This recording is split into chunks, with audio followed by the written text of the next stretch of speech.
और मैं परमेश्वर का धन्यवाद करता हूँ कि साथ ही परमेश्वर ने एक महान और सर्वश्रेष्ठ दास के साथ में जो है मुझे ये मौका मिला।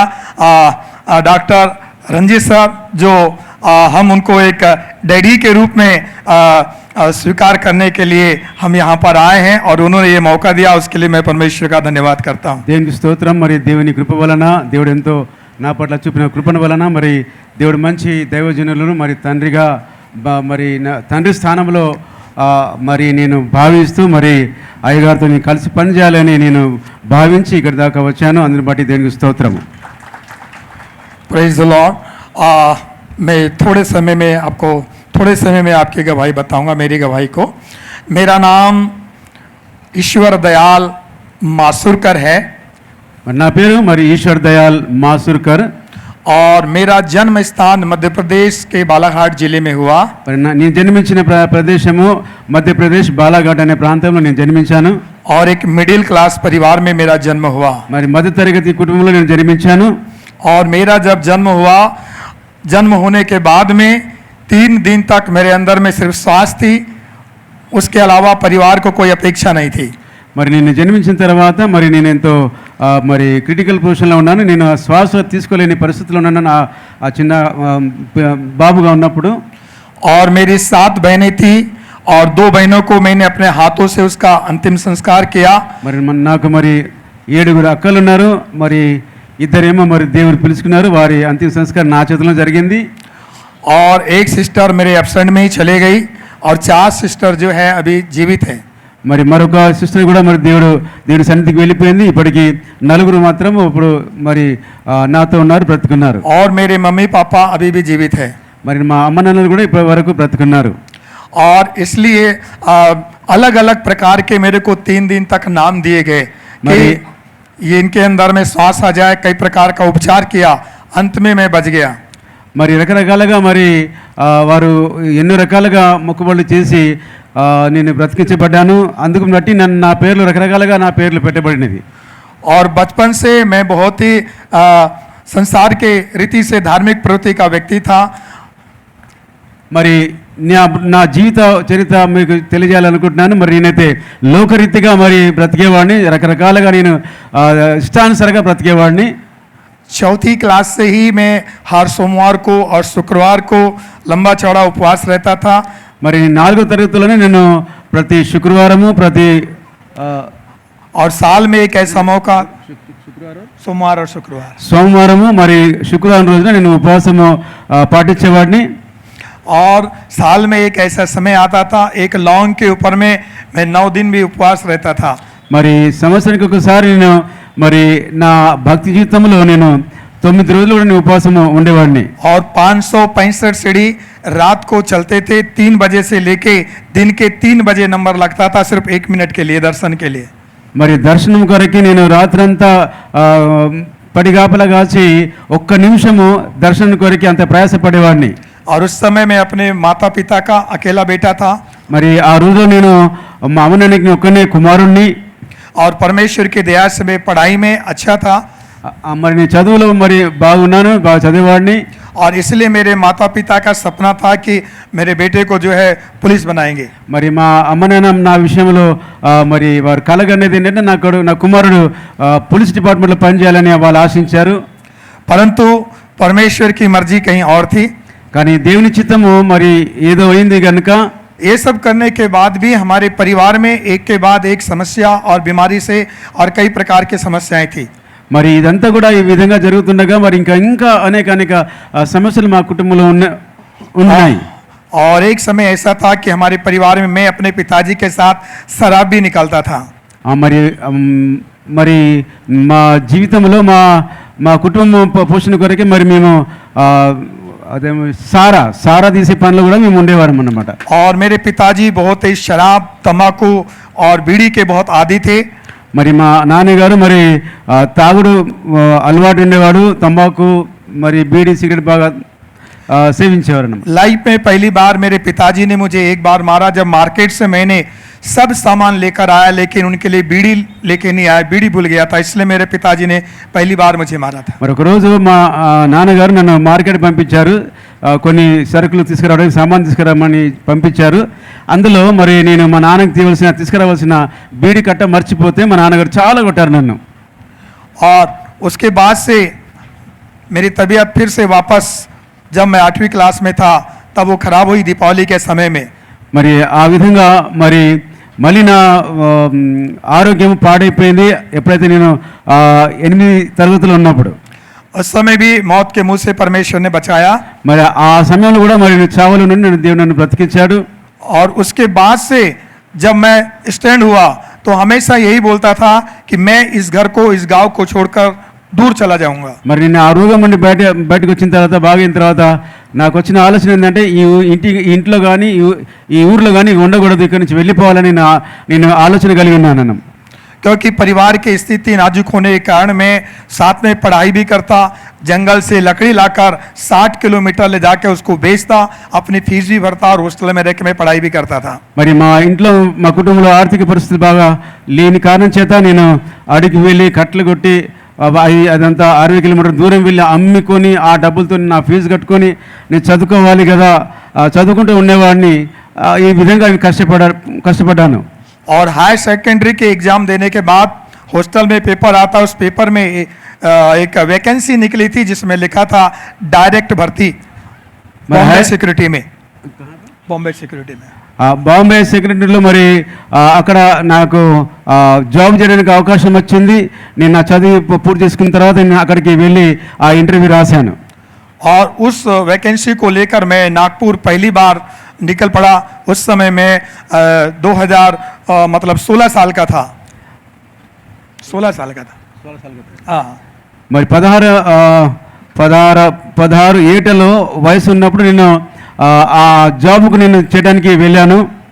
और पहली बार जब मैं नागपुर, जैसे जैसे नागपुर आ रहा था मेरे आंखों में काफ़ी आंसू आ रहे थे, और बस में जाने वाले एक यात्री ने मुझसे संपर्क किया और उन्होंने कहा कि मैं भी मध्य प्रदेश का निवासी हूँ, मैं काफ़ी दिनों से नागपुर में रहता हूँ, मेरे साथ चलना। उस व्यक्ति ने नागपुर आने के बाद मुझे लेके गया सीधा दारू की भट्टी में, और जितने मेरे पास पैसे थे उन्होंने मांगा, शराब पिया और मुझे भी पीने को बोल रहा था, लेकिन मैंने शराब नहीं पी। అయితే జరిగిన విషయం ఏంటంటే నేను మా ఇంటిని వదులుకొని నాగ్పూర్కి వస్తున్నాను. నాగ్పూర్కి వస్తున్నప్పుడు మరొక వ్యక్తి నాకు కలిశాడు. అతను మాట్లాడాడు, ఎక్కడికి వెళ్తున్నావు అంటే నాగ్పూర్కి వెళ్తున్నాను అని నేను చెప్పాను. అప్పుడు అతను ఏం చెప్పాడంటే నేను కూడా నాగ్పూర్కి వెళ్తున్నాను, రా నాతో రా అని చెప్పి తీసుకెళ్ళి చక్కగా నన్ను మరి షాప్, ఏం షాప్ అది, మా మందు షాప్, और रात भर తీసుకెళ్ళి ఆయన నా డబ్బులతో తాగాడు, నన్ను తాగించాడు. और रात भर वो घर के अंदर सोए। मुझे उन्होंने बाहर गेट के सामने, जैसा गेट है मेन रोड पर, उन्होंने किनारे पे सुला दिया। सुबह उठते ही उन्होंने बोला यहाँ से MIDC इधर है, आप MIDC चले जाओ। రాత్రి అంతా మళ్ళీ అదే షాపు ముందు పడుకోబెట్టాను, ఇక్కడ పడుకో అని చెప్పి తెల్లరు లేపి MIDCకి నువ్వు వెళ్ళు, ఈ దారికి వెళ్తే నువ్వు అక్కడికి చేరుతావని చెప్పి నన్ను పంపించేశాడు. और वहाँ से मैं गया, कुछ बिहारी लोग मिले और उनके संपर्क में मैं रहा, और उन्होंने बोला कि आप हमारे यहाँ रहिए। 4 दिन मैंने उनके घर काम किया। एक दवाई कंपनी में उन्होंने लगाने के लिए मुझे प्रयास किया, लेकिन उस समय मेरी उम्र जो है कंप्लीट नहीं थी, इसलिए वहाँ पर भी मैं फेल हो गया। మరి అక్కడికి వెళ్ళిన తర్వాత మరి నేను నా వయసు మరి సరిపోతే కనుక ఆ ఇంటర్వ్యూలో నేను ఫెయిల్ అయిపోయాను. అక్కడ మరి చాలామంది బీహారీ వాళ్ళని కలిశారు, వాళ్ళతో ఉండడం జరిగింది. ఈ విధంగా ఆ ఇంటర్వ్యూ కూడా నేను ఫెయిల్ అయిపోయాను. और वहाँ पर मेरे एक ऑफिसर थे, उन्होंने कहा कुछ दिन आप मेरे यहाँ पे काम करो, मैं आपको कंपनी में कहीं ना कहीं जॉब दिला दूंगा। మరి అక్కడ ఉన్న ఒక అధికారి నాతో అన్నమాట ఏంటంటే, సరే ఓ పని చేయి బాబు, ఇక్కడ ఉండి నువ్వు కొన్ని రోజులు పని చేయి, ఆ తర్వాత చూస్తానులే జాబ్ విషయంలో అని చెప్పి నాతో మాట్లాడడం జరిగింది. और दूसरे दिन मैं वहाँ पर उनके घर पे गया, और घर पे जाने के बाद उनका एक लेआउट था इसी प्रकार की ज़मीन, जहाँ पर 40 हाथ का कुआं था। उन्होंने मुझे बोला कि कल आपको इस कुएं के अंदर में उतरना है, इस कुएं में पानी कम है, वहाँ से मिट्टी निकालना है, ऊपर से आदमी खींचेंगे। और ये सोच के मैं घबराने लगा। मेरी माँ बोलती थी कि बाहर जाते हैं, शहर के अंदर में जाते हैं, कई लोग किसी भी प्रकार से हमला कर देते, कुछ पता नहीं लगता है। रात भर मुझे नींद नहीं आई। మరి ఆ వ్యక్తి నన్ను ఇంటికి తీసుకెళ్ళి నాకు అప్పచెప్పిన పని ఏమిటంటే, ఒక బావి ఉంది, దాదాపు చాలా లోతైన బావి, ఇంకా అది లోతుగా తవ్వాలి, నీళ్ళు వస్తలేవు అని చెప్పి, ఇది ఇంకా తవ్వాలి అని చెప్పి ఆ పని నాకు అప్పచెప్పారు. ఆ పని నేను విన్న తర్వాత మా అమ్మ నాకు గుర్తుకొచ్చింది. బిడ్డ, మరి అక్కడికి నువ్వు ఎక్కడికి వెళ్ళినా మరి నగరంలో సిటీలో చాలా మోసగాళ్ళు ఉంటారు. అప్పుడు ఆ మాట నాకు అమ్మ మాట నాకు గుర్తొచ్చింది. और उस समय इतना संपर्क और जानकारी नहीं थी, उस समय इतना डिजिटल इंडिया नहीं था 30 साल पहले कि मैं बाकी के जानकारी जुटा सकूं। दिन निकलने के पहले ही मैं वहां से अपना बैग पकड़ा और निकल चुका। और मैं वहां से निकल रहा था, एक सिटी के अंदर में एक परिचय का आदमी मिला, वो मेरा दूर का रिश्तेदार था। अचानक परमेश्वर ने उससे मुलाकात कराई और उन्होंने कहा कि आप कहाँ जा रहे। फिर उन्होंने मुझे अपने घर में लेके गए। మరి అక్కడ నుంచి నేను మరి అక్కడ నుంచి కూడా నేను వెళ్ళడం జరిగింది. వెళ్తున్న సమయంలో మరొక వ్యక్తి నాకు కలిశారు, మా ఊరు వ్యక్తి. ఆయనతో నేను ఆయనతో కూడా నేను మళ్ళీ ఆయన ఇంటికి వెళ్ళాను. और वो व्यक्ति चर्च में जाता था, उनकी बेटी एक आँख से जो है उनको दिखाई नहीं देता था, चर्च में जाने से उनको दृष्टि मिल गई, तो वो लोग चर्च में जाते थे। మరి అక్కడికి వెళ్ళిన తర్వాత ఆ వ్యక్తి కూడా చర్చ్కి వెళ్ళే వ్యక్తి. మరి వారింట్లో ఒక అమ్మాయి ఉంది, ఆమె ఒక కంటితో మరి చూపు లేదు, కానీ వాళ్ళందరూ కూడా చర్చ్కి వెళ్ళేవారు. और उनके साथ मैं वहाँ पर रहने लगा, लेकिन मैं विश्वास नहीं करता था, उनका विरोध भी नहीं करता था। वहाँ पर मुझे कुछ दिन के बाद में अच्छी जॉब मिल गई और मैं अपने परिवार को नियमित पैसे भेजता था, यही मेरा उद्देश्य था। మరి ఎక్కడికైతే వెళ్ళాను, ఆ కుటుంబంలో ఉన్నాను, కానీ నాకైతే దేవుని మీద విశ్వాసం లేదు. అయినప్పటికీ వాళ్ళతో నేను కలిసి ఉండడం మాత్రం జరిగింది. और 1985 में मेरे पिताजी की बहुत तबीयत खराब हुई और तब मुझे खबर आई कि हॉस्पिटल से वापस आ गए और उनको जो है 1 महीने से खाली वो पानी पी रहे हैं। మరి మా నాన్న బాగులేడని సంగతి మరి నా కబురు వచ్చేసింది. దాదాపు 1 నెల నుండి బాగులేడని సంగతి ఆ విషయం నాకు తెలియబడింది. और जब मैं पिताजी को लेकर आया, तुरंत नागपुर से गाड़ी करके गए और हॉस्पिटल में लेके आए, तो संडे होने की वजह से उन्होंने एडमिट नहीं किया। बोले आप बाहर के हैं, आप मंडे को लेके आइएगा। तो फिर वापस हम वहीं पर जहां मैं रुका था, वो मेरे ब्रदर, मेरी मामा की लड़की, मेरी सिस्टर लगती थी, और उन्होंने बोला कि आप चर्च में चलो। मैंने उसको बोला आप जानते हैं मैं बचपन से मुझे कितना नॉलेज है, मुझे क्रिश्चियन और ईसाई मुझे बनना नहीं है, इसके बारे में आपको मुझे फोर्स करने की ज़रूरत नहीं है। అయితే ఎప్పుడైతే మా నాన్న బాగలేని సంగతి నాకు తెలిసిన తర్వాత మా నాన్నగారిని నాగపూర్ తీసుకొచ్చాను. నేను ఉండే స్థలం తీసుకొచ్చాను. అక్కడ వెళ్ళిన తర్వాత ఎవరింట్లో నేను ఉంటున్నానో వాళ్ళు క్రైస్తవులే. వారన్న మాట ఏంటంటే, ఒక పని చేయండి, ఈరోజు హాస్పిటల్ బంద్ ఉంది, హాస్పిటల్లో మీ నాన్నగారిని అడ్మిట్ చేయరు కనుక ఈరోజు సండే కనుక మీరు చర్చ్కి రండి అని అన్నారు. అయితే నేను అన్నాను, నేను అదంతా కూడా నేను ఇష్టపడను, నాకు తెలుసు, నేను అది ఇష్టపడను, రాలేనని చెప్పాను. और उसके बाद में वो लोग चर्च निकल गए और चर्च से जैसे ही वापस आए, फिर उन्होंने एक बार मुझे बोला, देखो भैया आपको धर्म नहीं बदलना है, आपको जात नहीं बदलना है, आपको कुछ भी नहीं लगेगा, खाली आप विश्वास करो, आपके पिताजी के लिए प्रार्थना की जाएगी, अगर यदि आपके पिताजी अच्छे होते हैं तो आपको समस्या क्या है। उस समय मुझे बात उनकी लग गई चर्च से आने के बाद में, और मैंने बोला चलो। तुरंत उन्होंने गाड़ी बुलाई और मेरे पिताजी को लेकर हम चर्च में गए। అయితే వారన్న మాట ఏంటంటే, బాబు ఇది మత మార్పిడి కాదు, ఇది బలవంత మార్పిడి కాదు, నీ ఇష్టమే, నిన్ను బలవంతం చేస్తలేవు, నువ్వు నమ్మితే మీ నాన్నగారు బాగవుతారు, మరి నువ్వు ఇష్టపడితే మనం అందరం కలిసి చర్చ్కి వెళ్దామని చెప్పి వారు అడగగా నేను వాళ్ళతో వెళ్ళడం జరిగింది. चर्च में जाने के बाद 90 साल के बुजुर्ग पास्टर थे, उन्होंने प्रभु यीशु मसीह के बारे में मुझे सुसमाचार दिया कि मसीह हमारे लिए मारा गया। और उस सुसमाचार को सुनने के बाद मैंने अपने पिताजी और प्रभु यीशु मसीह को ग्रहण किया और मेरे पिताजी के लिए उन्होंने प्रार्थना की, और उसी क्षण मेरे पिताजी उठ के बैठ गए और आज भी मेरे पिताजी जीवित हैं।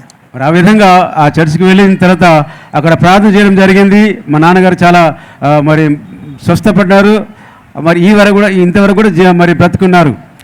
और इस प्रकार परमेश्वर ने मुझे और मेरे परिवार को अपनी महिमा के लिए परमेश्वर ने चुन लिया, और उसके बाद मैं निरंतर प्रभु की संगति में जाने लगा।